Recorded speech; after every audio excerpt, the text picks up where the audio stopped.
Hello, welcome and a very happy new year. This is my version of the heavy metal tag that's normally done by Scott, the Rock Scout, but this year he's been extremely busy opening his new tattoo studio. So Marty and Alan from the Heavy Metallurgy channel, with the assistance of Metal Mickey, have put this one together. It won't take too long on each question because don't make it too long a video. So here we go. Question 1. Name a release you're eagerly anticipating in 2024.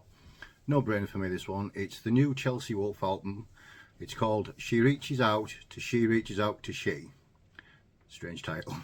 It's out on the 9th of February, and Chelsea Wolf's one of those artists that, as far as I'm concerned, she can do no wrong, really. So yeah, I'm genuinely looking forward to seeing that one and seeing what she's come out with this time. Question 2. It's the Chinese New Year. 2024 is the year of the dragon. So the question is, show an album either inspired by or containing dragons on the cover. Now this is, it's definitely got dragons on the cover. It's got 3 of them. It's Oxygen Destroyer and Sinister Monstrosities Spawned by the Unfathomable Ignorance of Humankind. What more do you need to say than that? This is Godzilla worship type.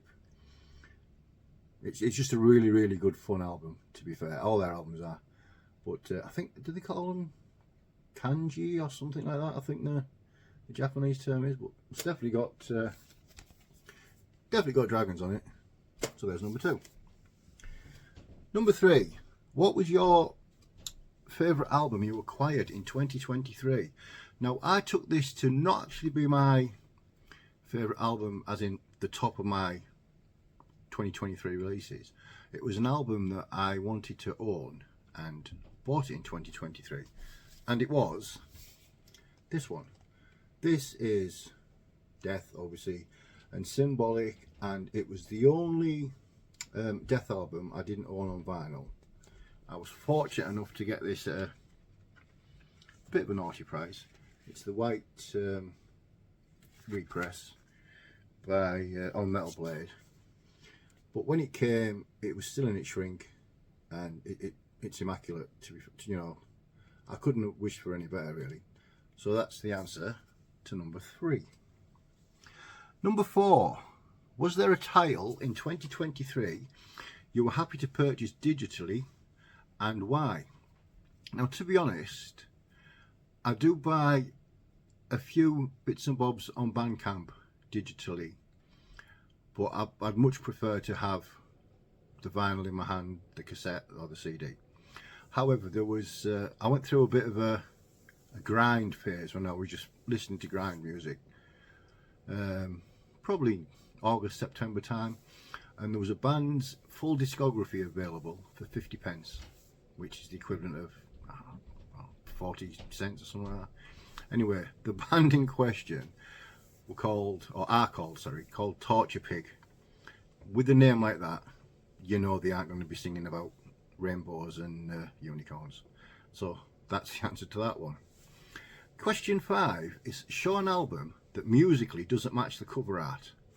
This was it was so easy, purely because I've not long had this album. It's the band are called Voices, and the album's called London. Now, I mean, it could be any genre. It could be modern jazz, it could be swing, it could be... But what it is, it's a mix of melodic, a few melodic... I mean, the first song's almost acoustic. And then it goes into death metal. There's blackened metal on it. There's parts of it are speed metal. It literally, the cover gives absolutely nothing away. But it's a superb album. And I've listened to it probably 10 times since I bought it. And even now, you can't define it specifically to a genre, I don't think. I'm sure there's people that will have some super duper fancy word for what it is, but yeah, so The answer to number 5 is Voices and their album London. Number 6 is a metal artist you own the most items by. It's unequivocally Lemmy Kilmister, Mr. Motörhead himself, and at the last count, just a quick scan through and a few of the things on the shelf that aren't being added to Discogs, it comes out at 87, which is quite a lot. Obviously it's not just Motörhead, there's Headcat and Sam Gopal and a few other little things he's been involved in, and t-shirts and Funko figures and such like. In fact, just to prove a point, as the man himself. So that answer, number 6, was Mr. Kilmister. Now, question 7 is, show an album you blind bought in 2023. Now, I only bought this because of the cover, and I was trying to, I think it was something like if you bought 5 albums from whatever website it was on, the shipping was reduced or something like that.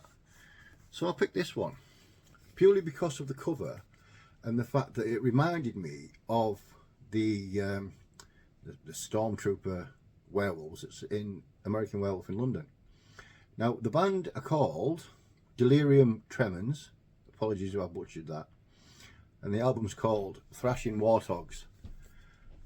This is just unadulterated thrash metal. It's an absolute ripper, and it's got one letdown, which is, if you can see it there, track number 10 is a cover version of Paradise City, one of the most overplayed songs in the world as it is.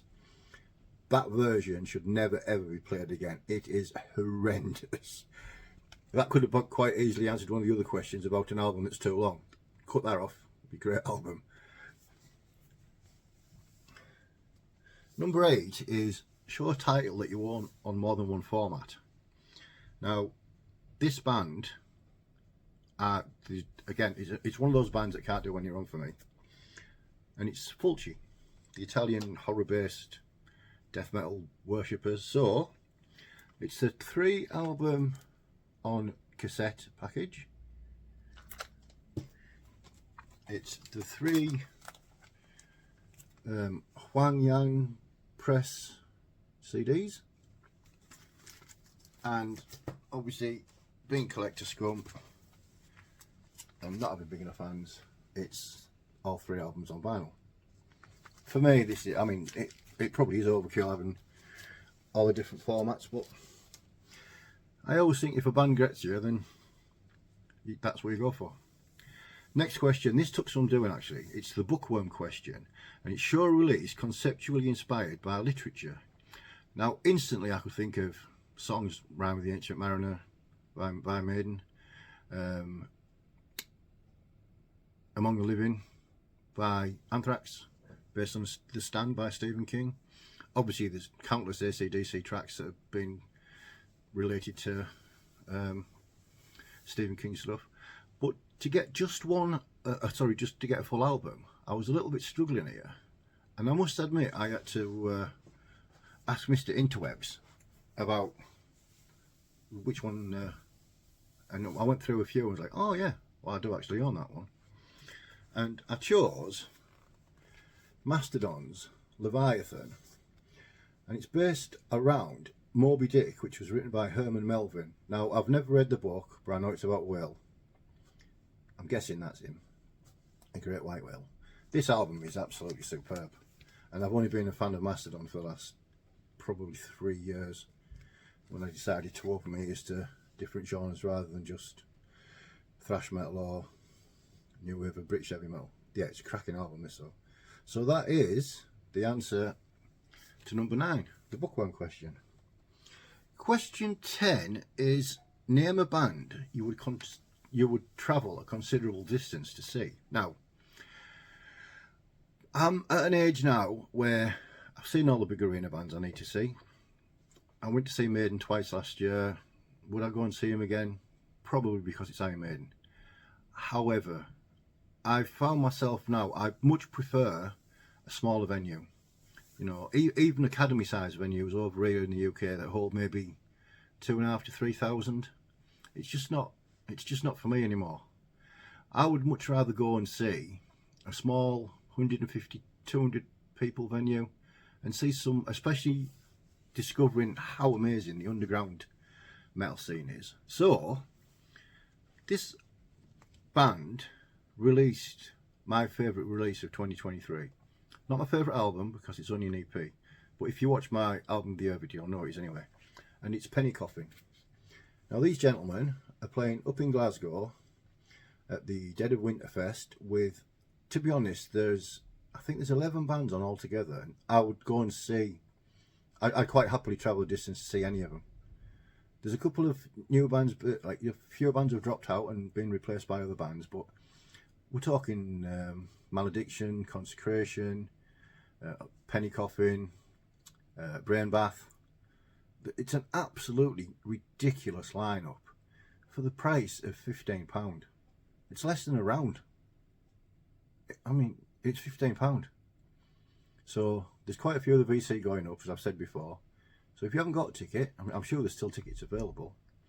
And it's been run by really good people as well. I know Chris at Cavernous Records has had things to do with it. I think Kendo from Macho Records, I think he's part of it as well. Obviously, his band are there, Brain Bath are there. But so yeah, so that's it's. And I'm travelling, up to Glasgow, which is it's just over 200 miles away from where I live. So it's not the longest distance in the world, but it's a fair old trek. I wouldn't want to walk back when it finished. Might take me a while.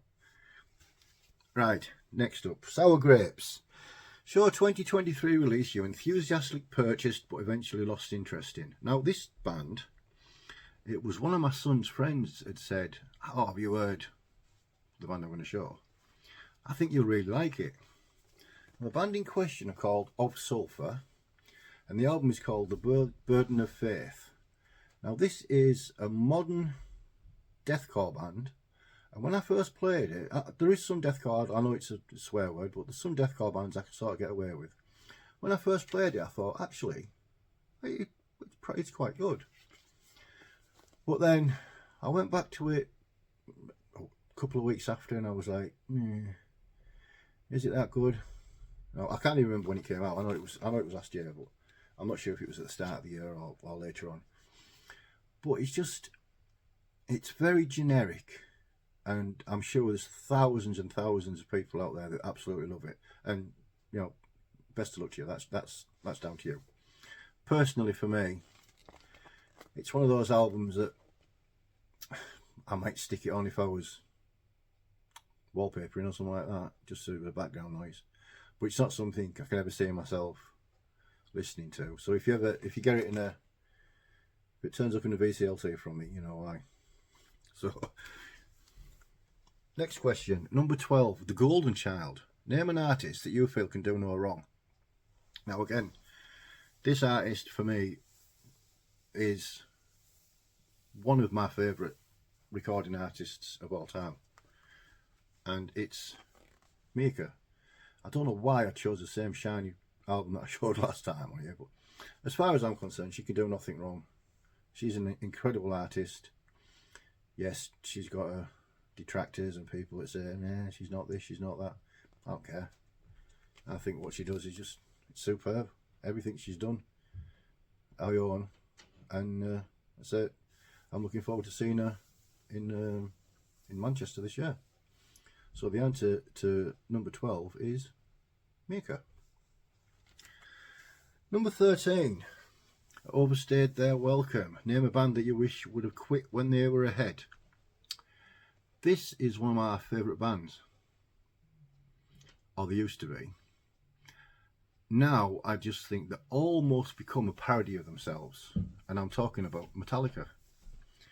Now they are still as popular as ever, and they will continue to be outsell arenas and shows and stuff like that. But if I ever feel the need to listen to Metallica, which is very, very rare to be honest, I never get past the first 4 albums.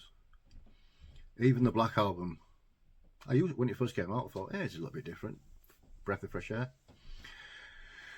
No, I think once Cliff passed away and Jason came in and they absolutely butchered the production on Justice for All, that's when I thought, do I need to listen to these as often? Everything they've done from the Black Album is absolutely garbage, as far as I'm concerned. Obviously, there's people like Load and Reload, and I'm sure there's even people that like Saint Anger, but you know, they can't help that. But personally, no, they're not for me anymore. And like I say, I've got quite a lot of Metallica stuff in my collection, but you know, hey ho. So, question 14. Show a band release that you bought in 2023 as a direct result of watching someone's YouTube channel. This could have been countless records, but I've gone for this one because I don't see many people talking about it. The band in question are called Mountaineer. This album's called Bloodletting. They're a doom band, and I saw this on Chris from Green Sabers Doom TV doing. I can't even remember why he mentioned it now, but I thought, so I listened to it digitally for a change, and was instantly like, oh, I've definitely been missing out there. This is a superb album. So a massive shout out to Chris for putting me onto it. By the way, talking to Chris, and going slightly off topic, his new music project, Green Saber is still, you know, working well, but he's just started a new music project called Crow's Blood. If I can find the link, they've just released a 2-track demo on their Bandcamp page, and it's black and death with some doomy elements in it as well. It's absolutely superb. Obviously, I'm assuming there's a full length coming out later this year, or an EP coming out later this year. But yeah, so slightly off topic, but that's worth checking out. But yeah, this one, Mountaineer, Bloodletting. This is an absolute ripper of an album. Superb. Right, question 15 is, show us an otherwise good album that suffers from being too long. Now, I struggled a little bit with this, but then what I want to do is, I'll come back to this question because I can tie it in with a question further down the list. So for now, we'll leave number 15 alone. Question number 16 is, show your favourite band shirt. Now, I could have sat up and just said, oh, it's Enchantment, but actually, I'm going to go for this old fella here. It's Iron Maiden when they did the Piece of Mind tour, and I went down to London. The reason it's so important to me is it was the first time in a long time I'd been to a concert by myself. I sort of, because of work commitments and financial commitments and stuff, I just stopped going to gigs, basically. But in 2008, I made the decision to go and see Iron Maiden, and it was altogether a 25-hour day. My daughter-in-law took me to the local bus station, on which then I jumped onto a coach. We travelled down to London. We watched the gig. We came out of the gig, and it took us an hour for the coach to move 1 mile. By the time we got back up to where I live, and the daughter-in-law came and picked me up and got home, it'd been 25 hours. And it was worth every single miserable sat on a bus, bored stupid, next to a random stranger that didn't stop twitching. It was worth it. Fantastic show. Like I said, it's got a massive amount of nostalgic memories for it. Now, obviously, the t-shirt doesn't fit me now. It's from 15 years ago. Or should I say 15 stone ago, probably. But yeah, so that's my favourite t-shirt. Number 17. Share a band that's been around for at least 24 years that you think is still going strong and is relevant. Now, obviously there's legacy bands, there's your Maidens, there's your Metallicas, there's, you know, Motorhead and stuff. But what I thought was, I've mentioned this on other videos, I only really started to listen to death metal and such like probably around 3 years ago. Now, there was a lot of bands I'd heard the names, I'd heard names mentioned and stuff. But out of them all, the one that sort of who I still think now are making really, really top quality albums is Autopsy. Obviously, this is Severed Survival. This is their debut. And the reason I've said Autopsy and not, say, a Cannibal Corpse or Obituary, who both released decent albums last year, is it's mostly down to Chris Reifert. Because not only is he still doing what Autopsy does better than anybody else, he probably spawned 1,000 clone bands, but then you've got him on his Static Abyss, and you've got him in Power Siege of Power, somewhere. I haven't got that one yet. But I just think for anybody to be doing what he does, I mean, Abscess as well, they're all, you see kids now at gigs that are probably 16, 17, 18, wearing Autopsy shirts or wearing a patch jacket that's got the Autopsy patches on. And if the track comes on, like, you know, prior to the band that's actually playing, they'll be singing all the words. And I just think that's the one thing that I've always loved about metal as a genre and as a community, is the fact that it's ageless. You know, you can be well into your 50s like I am, or you can be some spotty 15-year-old kid and they know as much as we do. They probably know more than we do, because a lot of kids spend more time just constantly listening to it. Yeah, they might not have the collection that we've got, but it's the joys of streaming for them lads and lasses.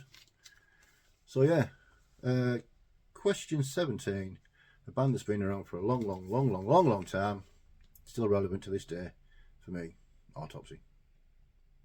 No shadow of a doubt. Question 18. Share your favourite band mascot. Not that much of a surprise, really. If we go back to Lemmy earlier on, every single connotation you can get of Snaggletooth is class. I mean, I think this was supposed to be a cookie jar or something, but you're not going to get many cookies in there, are you? But yeah, it's for me, if you ask a non-metal head, do you know what this is off? Obviously, if he says Motorhead across the bottom, it's a bit of a giveaway. But if you ask him a non-metal head, oh yeah, it's that Motorhead, that Lemmy bloke, innit? Iconic. I was going to say Eddie, but we can't have too much Maiden in one video. So that's him, Snaggletooth. Question 19, grab bag. So,